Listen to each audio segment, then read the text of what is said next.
Are you having fun in your business? I mean, it should be fun, right? Well, sometimes the fun gets overlooked when you're dealing with the have-tos, the complexities of being your own boss and actually running the show. It's my goal that this, the Fun Business, Fun Money podcast, can help reignite your spark of fun by providing tips, tools, insights, and inspiration so you can enjoy running your business in the simplest, easiest, most fun way possible. I'll be sharing practical tips and ideas that you can implement immediately, along with business and money mindset insights to keep you moving forward no matter what's going on around you. I'm your host, Deirdre Amies, the Fun Business and Money Coach and founder of Powered by Personality. Let's play.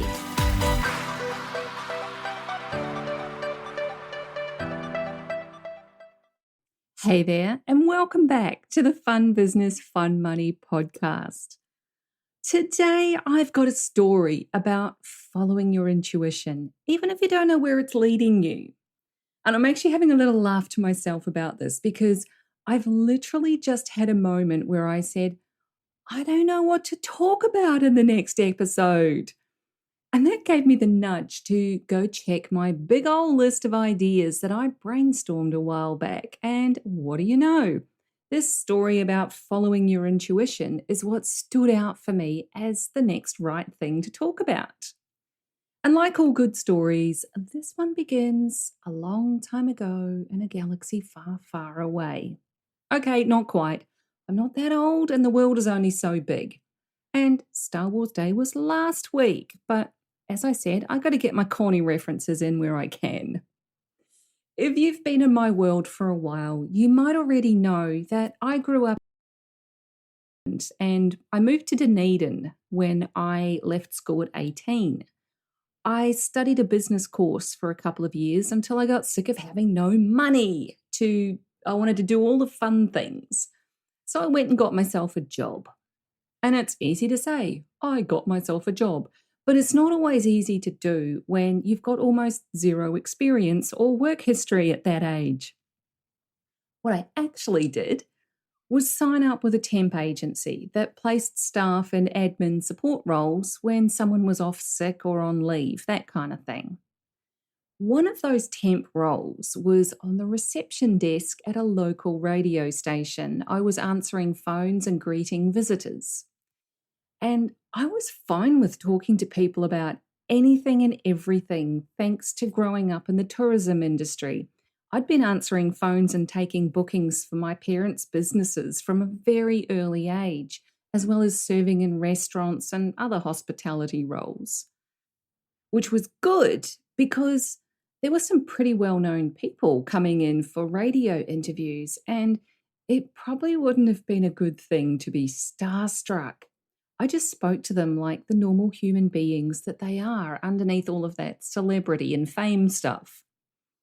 What I wasn't so comfortable with was the paging system that the radio station used to call people to reception for various reasons. I mean, we're talking the mid-90s, early 90s? Mid-90s it was.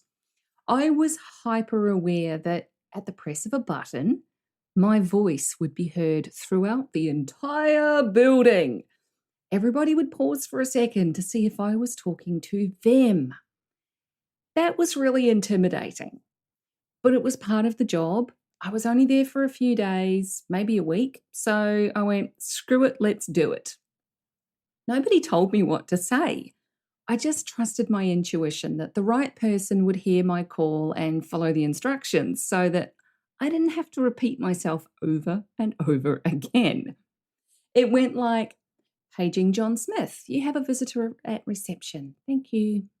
Or paging Rebecca Jones, courier for you at reception, thank you. I must have done all right because nobody came running in horror to tell me I was doing it all wrong, which is always a fear, right? Plus, I was called back several times for more reception work over the course of a few months, which was nice. And then one day, one of the radio show hosts came out to reception and asked if I'd ever considered working in radio. No? why on earth would that be on my radar? Well, it turned out that he and several other of the announcers had been listening to me over the paging system, and they liked what they heard. They thought I had a voice that would appeal to their listeners on the radio. Whoa. Talk about a flying leap outside of my comfort zone. At 20 years old, I was still very self-conscious about public speaking. Any presentations that I did in class, I had to remind myself not to listen to myself and to just follow the script or the notes that I'd written. Because analyzing the sound of my voice was the fast track to losing track of my words and not knowing what to say. So there I was, with a door to a previously unseen path opening right in front of me. Never ever considered it before.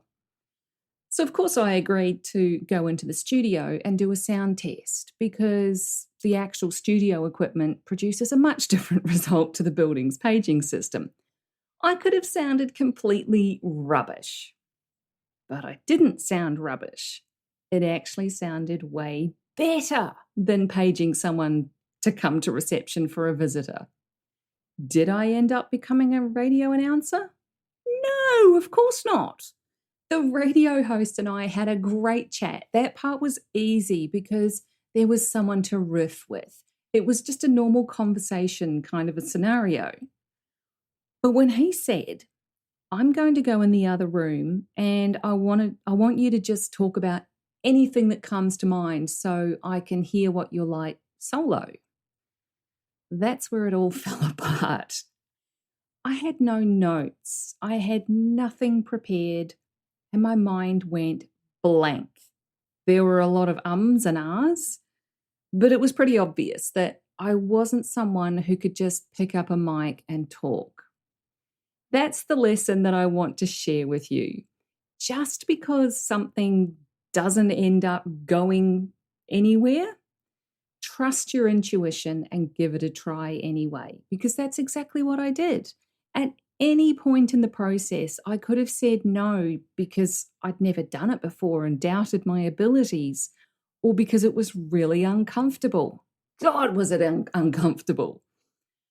But looking back on it now, it's interesting to see that I've well and truly grown into my voice in terms of utilizing video and podcasting to share my personality, some insights, all of the things. And it's actually become one of my favorite things to do.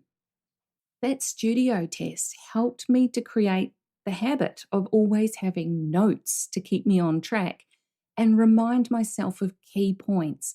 I never run out of things to talk about. And funny thing, my teledipity profile, which I talked about teledipity in episode 32, that has me pegged as a motivational speaker, reaching thousands, if not millions of people. Now, I can only hope that this podcast reaches those kinds of numbers someday, but I like to think of a podcast as a modern radio show that you can tune into on your own terms, not just when the broadcast schedule says it's on. So, what are those intuitive nudges that you have had over the years?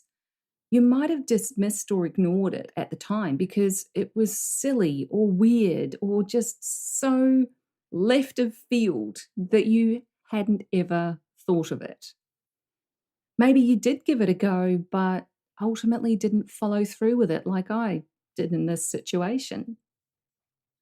Is there something that's now brought you full circle to some variation of that original nudge or idea? So that's what I got for you today. A little story about trusting your intuition, even if you don't know where it's leading you. Intuitive nudges feel good. They can be a little uncomfortable, but there's an element of safety to them as well. And of course, the flip side of that is, where are you being driven by ego? Perhaps there's an outside influence pushing you to do something that's so far out of your comfort zone that you want to vomit. That is not cool. Or you perhaps know that you'll be stepping on others and taking advantage in your pursuit of a goal. Again, that's not a good place to be, and it's actually the fastest way to blow up a perfectly good concept and make sure that you never attempt it again. And it's the fastest way to blow up relationships for all the wrong reasons. It's completely woo, of course, but you know what? The universe doesn't shout at you like a drill instructor, here's the thing and go and do it. The universe whispers. You've got to get quiet for a moment and listen for it. But it's a feeling that something is fun, exciting, interesting, and it has possibilities. You really don't need to have the entire journey of your life or business or anything else mapped out before you take a step. Just take the steps that you can see how it feels until you know more, and then see where those intuitive nudges lead you. It could be an experience that you need to have right now, or it could be the foundation for something in the future, like launching a podcast or writing your own material for your business. So that's what I got for you today.